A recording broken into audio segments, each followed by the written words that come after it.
The Rebel Capitalist Show. The way I set up my portfolio, Lynette, is 10, 80, 10. So 10% is insurance. To me, that's physical gold. And that's because I'm not buying it to get rich. I'm buying it to stay rich or just maintain purchasing power. 80% of my portfolio is what I consider investments. That's stuff that pays me to own it, like rental property, like real estate, like farms, stuff that has a yield that makes sense from the day you buy it. And then the 10% side, the other 10% would be a speculative asset, so it doesn't pay you. I just see asymmetry.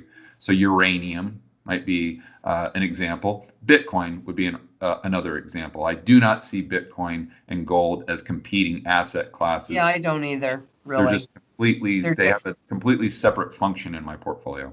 Yep. Well, I would agree with that. You are definitely more heavily weighted than I am in real estate, because I think that right now, with the market as high as it is, look, you got to have a place to live. You got to have a place to bug out. You know, you have to make a place. You have to have a place to create your last stand. But with prices as high as this, if you have the gold to offset what you're buying, that's fine. But you definitely need a balance in there. I'm definitely all in with, you know, I do have a little bit of real estate, but I look at that as a place to live, a place to bug out. And yeah, I'm all in. But keep in mind though, that 90% of my real estate is outside the United States. Mm-hmm. So, and the real estate I do have here, I'm in the process of selling. I've got renters in there with leases, and I've notified my property management company that as soon as those leases are done, the properties are going on the market. Because I don't know if we're at a top. George. I don't know if we're at a top, and I've been selling them since 2018, but I don't know if we're at a top. The market could double, could triple from here. It could. But my core investment philosophy is don't try to time the market. Don't try to figure out where the prices are going. Just ask yourself if it's cheap or if it's expensive. If it's cheap, buy it. Buy it. If it's expensive, sell it. Sell it. There you go. That's perfect. That goes to the fundamental value that I talk about all the time. And so if you're looking out in that universe, what's cheap, George? Gold and silver. Dirt cheap, because a rising gold price is an indication of a failing currency. Yeah, especially when you compare it to the M2 money supply. Voila. One thing that we never really talk about, I never talk about on my channel, I know you talk about it a bit, is kind of this self-sustainability.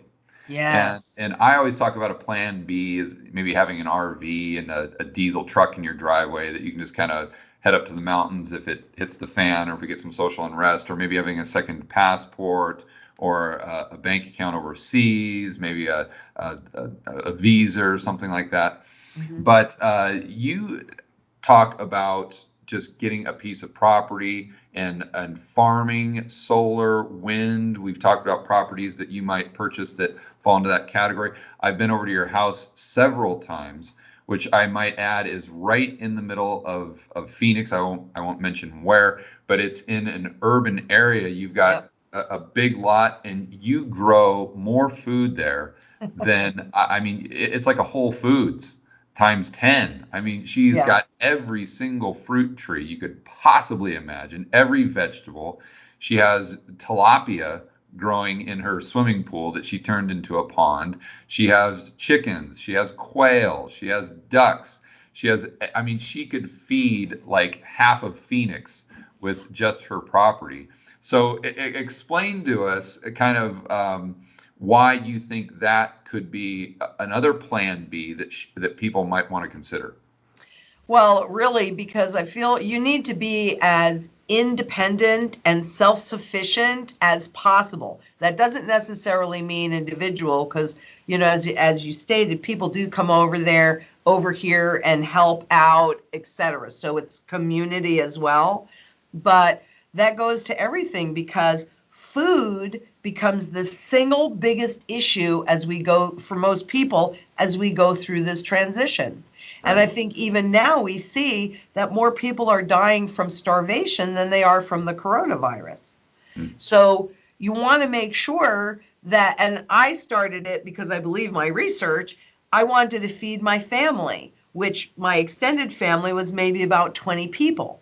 But I don't really know how to do things in a small way. And you could feed 200,000 people. I don't know that it's that big, but I really know that I need to be able to feed as many people as I possibly can. And so I've always focused on creating production. But it's also water. I mean, I'm in Arizona, we're in drought, but still, you can't live without food and water. You can live without a lot of other things, but you've got to have food and water. Right. So that's really why I converted the my pool into a pond. It eliminates chemicals. I will have to filter it through my Berkey water filter, but you know, it's water, and I actually have, I think, 5 ponds on the property. I only have a half an acre. I don't really have this huge lot. It's just a half an acre, but it's because you need to be as independent and self-sufficient as possible. Yeah. Because as we saw in March and April, the grocery, and actually, didn't we see that again? Did you send me pictures, Jacqueline, of grocery store shelves going bare, right? The supply chains are broken, right. Whether that's food or there was something. Oh yeah, I need a little paring knife. You know, big deal, a paring knife. I have to wait until February for the paring knife.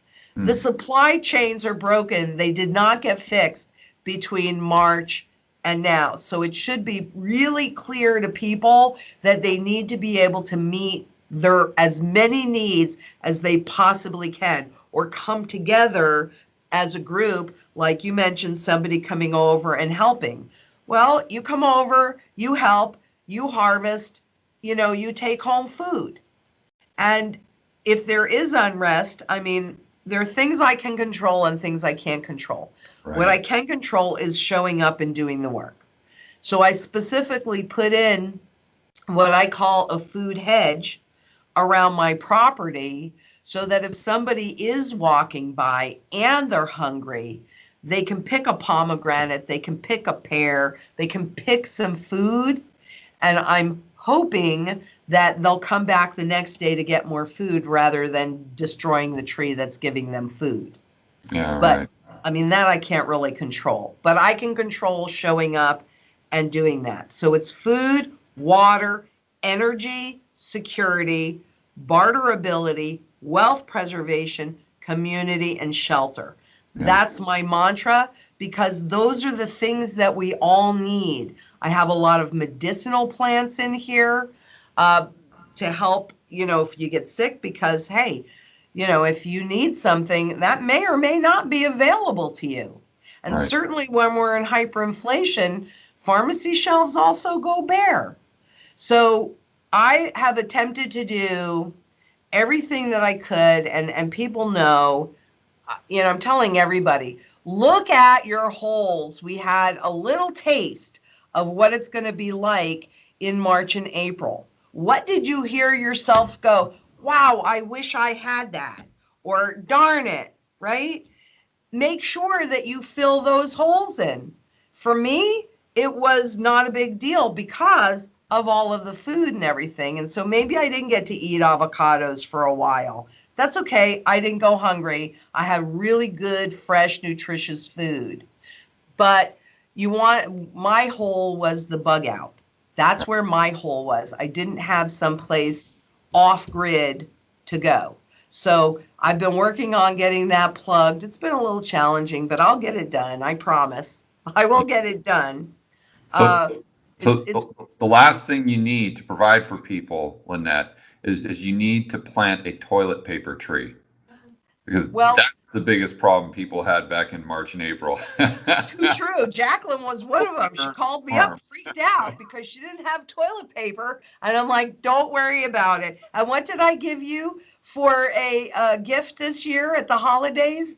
Toilet paper. I give everybody, and paper towels.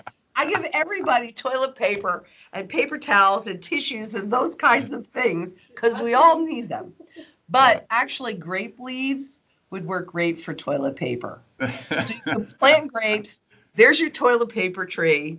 You already got it figured out. I totally have that figured out. Yes.